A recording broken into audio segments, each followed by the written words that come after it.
Scary Things Kids Say Part 42. My mom went upstairs for a nap. My middle son asked her if she was happy she'd be seeing Jesus soon. When my twins were born, one of them took longer to talk. When she did start, it was in fluent Spanish, which we don't speak at home, nor does anyone who had come in contact with her at the time. I woke up in the night, my 4-year-old twin standing on the end of my bed. Me, what are you doing? Them, you don't see us, Mama. We're not here. No thanks. When I was about 16, I was in a grocery store with my mom, and a tiny child I had never seen before suddenly latched himself around my leg. Wouldn't let go, kept insisting that I was his first mommy, sobbed when pried off me by his actual mother. What the hell? There are children outside. I'm gonna go out there and make a weird fucking noise.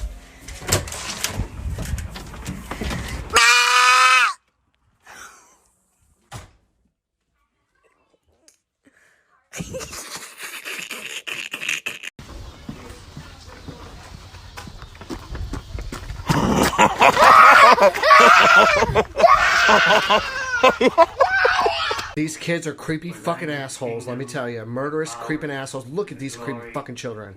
This one has a goddamn gun, by the way. You know, as kids do, they're playing in a creepy fucking abandoned, junkyard. This one's got a fucking gun!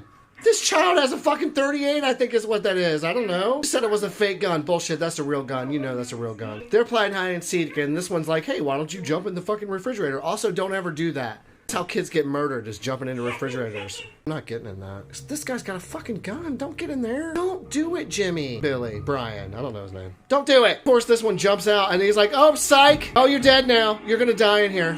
I'm gonna murder you. You're gonna die in here now. God, these kids.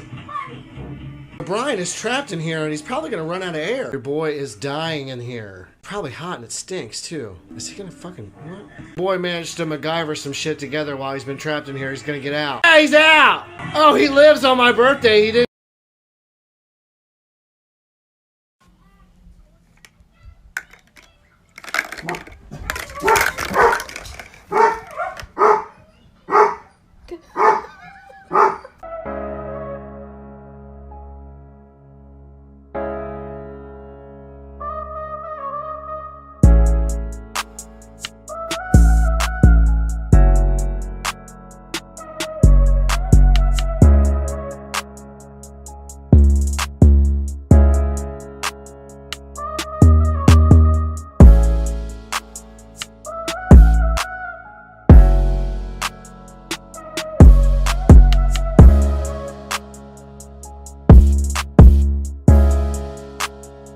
I really wanted to do a video on kids that have committed crazy murders, so here we go.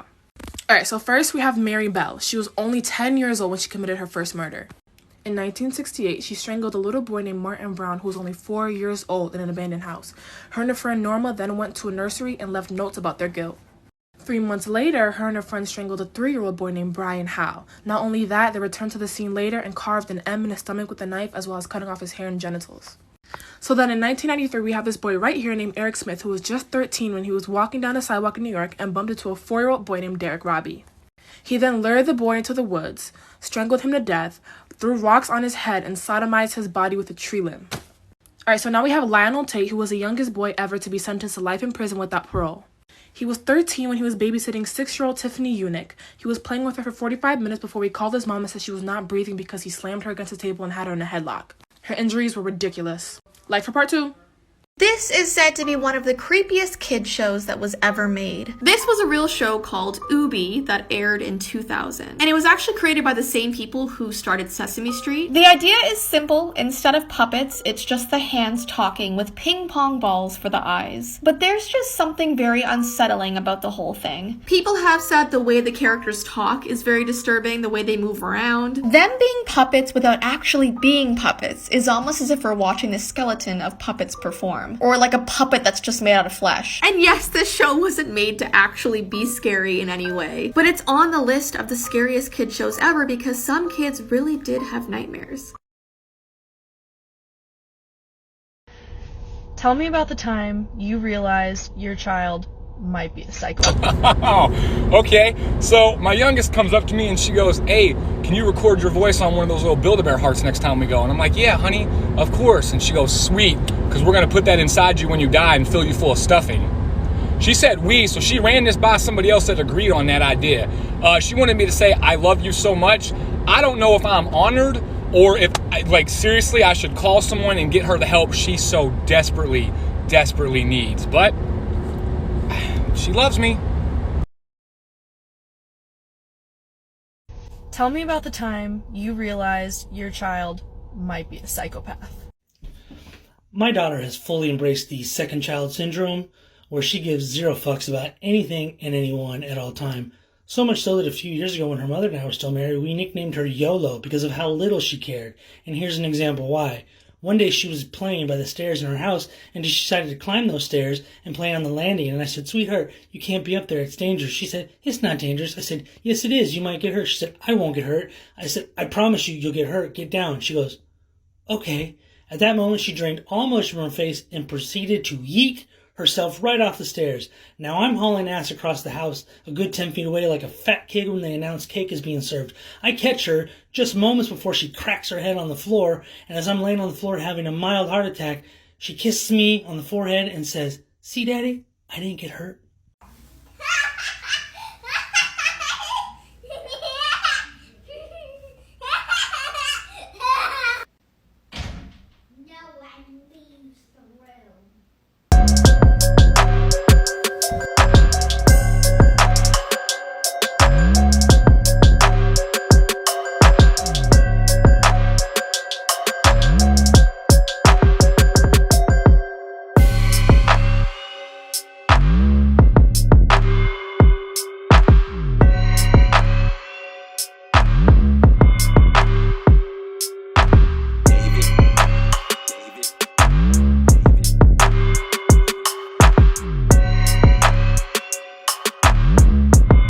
Alright, so this is going to be part 3 of kids that have committed crazy murders. Alright, so the first one is going to be Joseph Mcveigh. It was really hard to find a picture of him because of his age at the time. He was really young. So instead I put a picture of the victim, Deborah Mcveigh, his mother. Joseph was 10 at the time of the murder in 2011. Him and his mom got into a really bad argument over chores, and basically the 15-year-old sister, Shauna Mcveigh, witnessed Joseph pick up a gun and shoot her in the back of the head. The cops showed up shortly after a neighbor called 911. During the trial, they deemed that Joseph was not in a mentally stable spot to be on trial, so they put him in a treatment facility that was disclosed. Next, we have the Slender Man stabbing. Morgan Geyser and Anissa Weier stabbed Peyton Lutner in 2014. They were all 12 years old. They all had a sleepover, and Morgan and Anissa actually planned to kill Peyton in her sleep, but then they waited. The next day, they walked to the woods to play hide and seek. Anissa told Peyton to lay down and cover herself with sticks, as in like to hide for the game, and then shortly after just started stabbing her. All in the name of Slender Man. Anissa got 25 years in a mental hospital, and Morgan got 40. Oh, you look so cute. Do you like your hair like this? Can I have braids like baby sister? Oh, but you look so adorable. What? Braids, Mom. I want braids like baby sister have. You don't have a baby sister. What do you mean, Mom? She's right behind you. Yeah, I'm kidding, Mom. Thank God. She's to your right. Whoa.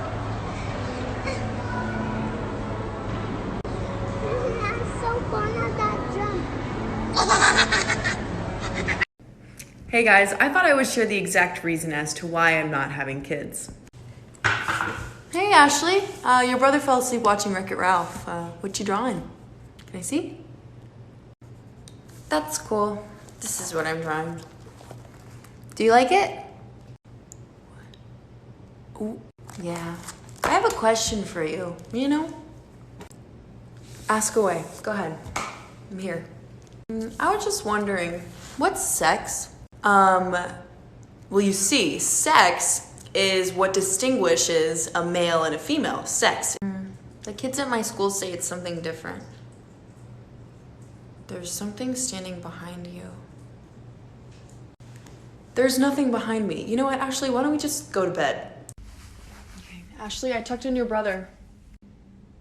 Okay. Scary Things Kids Say Part 61. My 4-year-old daughter stood at my bed in the middle of the night.